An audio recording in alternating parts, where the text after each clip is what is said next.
आज के समय में कैंसर एक ऐसी लाइलाज बीमारी है जिसके इलाज को तलाशने की एक जो तलाश है वो जनता की रहती है, लोगों की रहती है कि कैंसर का इलाज जल्द सुनिश्चित किया जाए। और जो कैंसर हॉस्पिटल्स हैं उनकी एक बड़ी जिम्मेदारी रहती है कि इस बीमारी से लड़ने के बाद मरीजों को दोबारा से दुरुस्त कर दिया जाए। तो हमारे साथ इस समय मौजूद हैं एंड्रोमेडा कैंसर हॉस्पिटल की तरफ से doctor Arun Goyal, managing director हैं और साथ ही कैंसर सर्जन भी हैं। डॉक्टर राकेश अग्रवाल हमारे साथ इस समय मौजूद हैं, रेडिएशन स्पेशलिस्ट हैं। आप दोनों का बहुत बहुत स्वागत सर एक बार फिर से। सर, इस समय एंड्रोमेडा कैंसर हॉस्पिटल किस तरह से परफॉर्म कर रहा है, क्योंकि आज के समय में हम देखते हैं हमारे सराउंडिंग्स में जो कैंसर पेशेंट्स हैं उनकी जो एक संख्या है वो लगातार बढ़ रही है। किस तरीके से आप इनसे डील करते हैं अपने एक्सपीरियंस के हिसाब से, सर बताइए। थैंक यू वसंत जी। कुछ भी और बोलने के पहले मैं कहूँगा कि मैं एक अपना विरोध दर्ज कराना चाहता हूँ जी।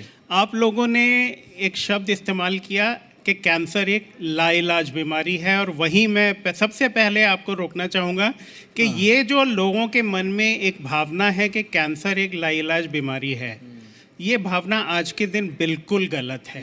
ये भावना आज से 50 साल पहले या 100 साल पहले लोग सोचना शायद जस्टिफाइड था, लेकिन पिछले 50 सालों में जितनी प्रोग्रेस, जितनी तरक्की कैंसर के इलाज में हुई है, तो उसके बाद कैंसर उतनी ही इलाज के लायक है जितना कोई और बड़ी बीमारी जैसे हार्ट डिजीज़ है, किडनी डिजीज़ है, उतना ही कैंसर भी ठीक हो सकता है। सिर्फ ये लोगों का जो डर है या ये फीलिंग है कि लाइलाज है, उसकी वजह से लोग ट्रीटमेंट के लिए नहीं आते हैं। तो ये डर हमें ख़त्म करना है। बिल्कुल सर। सर, जो लाइलाज शब्द मैंने इस्तेमाल किया वो सर मैंने इसलिए किया क्योंकि आज के समय में जब किसी को कैंसर होता है, जब हम डायग्नोज कराने के लिए हॉस्पिटल में जाते हैं, कई ऐसे मरीज भी हमारे सराउंडिंग्स में देखने को मिलते हैं जिन्हें ये तो पता चल जाता है कि वो कैंसर से ग्रसित हैं, लेकिन शायद उनके पास उतना समय उस समय नहीं बच पाता कि वो कैंसर को क्योर कर पाएं, या फिर ऐसी स्टेज पर वो पहुंच जाते हैं कि कैंसर को क्योर नहीं किया जा सकता उस स्टेज पर। तो उन लोगों के लिए ये किसी लाइलाज बीमारी से सर कम नहीं है। और किस तरीके से सर डील कर रहा है और परफॉर्म कर रहा है कैंसर पेशेंट्स को ठीक करने में। और कोई भी कैंसर पेशेंट होता है, डायग्नोज सबसे पहला जो डायग्नोज होता है वो कितना महत्वपूर्ण है? सबसे पहली चीज़ तो मैं अपने हॉस्पिटल के बारे में बताना चाहूँगा। एंड्रोमेडा कैंसर हॉस्पिटल सोनीपत में सुशांत सिटी कुंडली में है, बिल्कुल जीटी रोड के पास पड़ता है। तो इसकी पहली चीज़ तो ये कि ये इस पूरी बेल्ट में सोनीपत डिस्ट्रिक्ट में ये पहला कैंसर हॉस्पिटल है। उसके बाद अगर हम दिल्ली सिंघू बॉर्डर से लेके और पंजाब तक जाते हैं तो ये एक अकेला कॉम्प्रिहेंसिव एक्सक्लूसिव डेडिकेटेड, जिसे हम लोग बोलते हैं, कैंसर सेंटर है दिल्ली बॉर्डर से लेके और पंजाब बॉर्डर तक। और दूसरा ये कि ये जो ट्रीटमेंट फैसिलिटीज़ यहाँ पे हैं वो स्टेट ऑफ द आर्ट, जिसे हम लोग टर्म यूज़ करते हैं, अल्ट्रा मॉडर्न फैसिलिटीज़ हैं। तो इसके बाद क्या है कि कैंसर के कोई भी मरीज़ के लिए जो डायग्नोसिस है वो डेफिनेटली उसकी टाइमिंग बहुत इंपॉर्टेंट है, क्योंकि हम जानते हैं कैंसर स्टेजेस में आता है, स्टेज 1, स्टेज 2, स्टेज 3, स्टेज 4। और स्टेज 1 में अगर कोई कैंसर डायग्नोज होता है तो हम लोग उसमें रफली 90 से 95% लोगों को क्योर कर पाते हैं, जड़ से ठीक हो जाता है। स्टेज 2 में वही क्योर रेट 75% पहुंच सकता है, स्टेज 3 में 40 से 50% पहुंच जाता है, और स्टेज 4 में वो हो सकता है या तो क्योर हो ना हो या 5 या 10% हो। तो अर्ली डायग्नोसिस बहुत इम्पॉर्टेंट है। तो सर, आज के समय में जब कैंसर का जिक्र आता है तो लोगों के मन में एक दहशत होती है। ये सच है, क्योंकि मैंने इन चीज़ों को अपने सराउंडिंग्स में फील भी किया है। किसी को अगर ये पता चल जाए कि उनको कैंसर है तो उनके मन में एक ऐसा भाव आ जाता है कि अब न जाने क्या होगा। तो आज के समय में कैंसर के जो केसेस हैं, मुझे लगता है सर ज़्यादा बढ़ रहे हैं, ऐसा है? हाँ, डेफिनेटली कैंसर के केसेस बढ़ रहे हैं, लगातार बढ़ रहे हैं। और मैं बता सकता हूँ कि इंडिया में रफली एक साल में 15-16 लाख कैंसर के केसेस पर ईयर हो रहे हैं, और हर साल रफली 4 से 5% ओवरऑल कैंसर का इंसिडेंस बढ़ रहा है। इसके कारणों में अगर हम चाहते हैं तो बहुत सारे कारण हैं जिसकी वजह से हो रहा है। जैसे टोबैको का इस्तेमाल है, हाँ, वो इंडिया में अभी कम नहीं हुआ है, बढ़ता जा रहा है।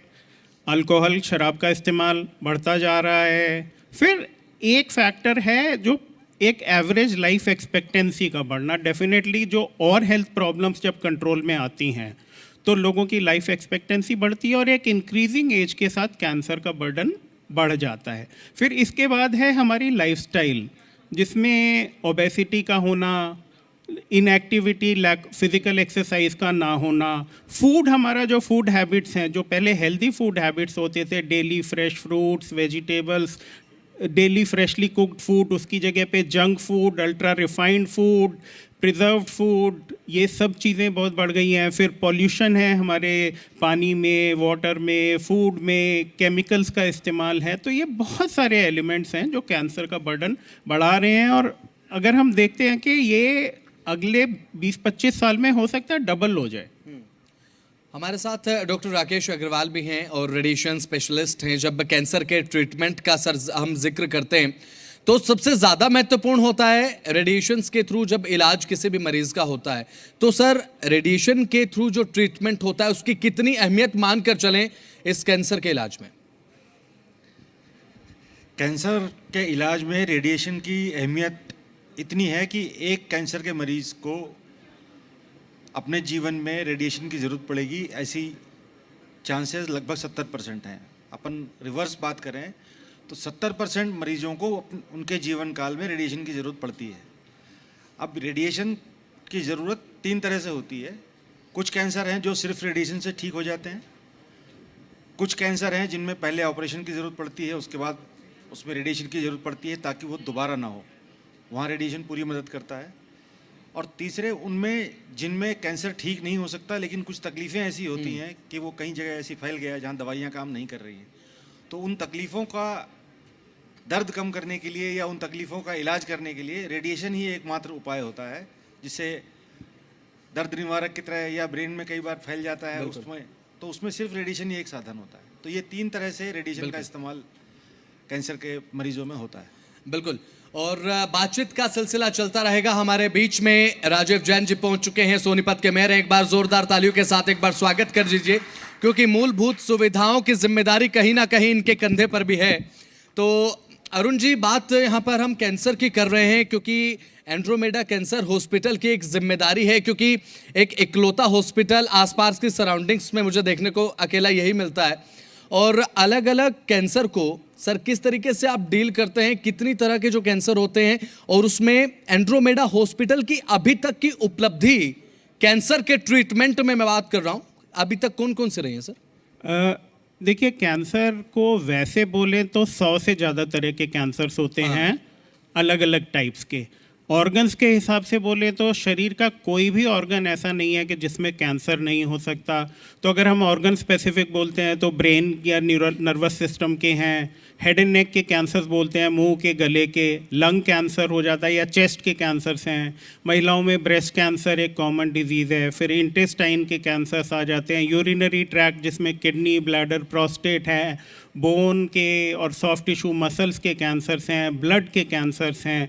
बच्चों में एक कैंसर की हम अलग कैटेगरी भी मानते हैं। तो ये ग्रुप्स में माने तो करीब 10-11 ग्रुप्स हैं, वैसे बोलें तो 100 से ज़्यादा तरह के कैंसर हैं।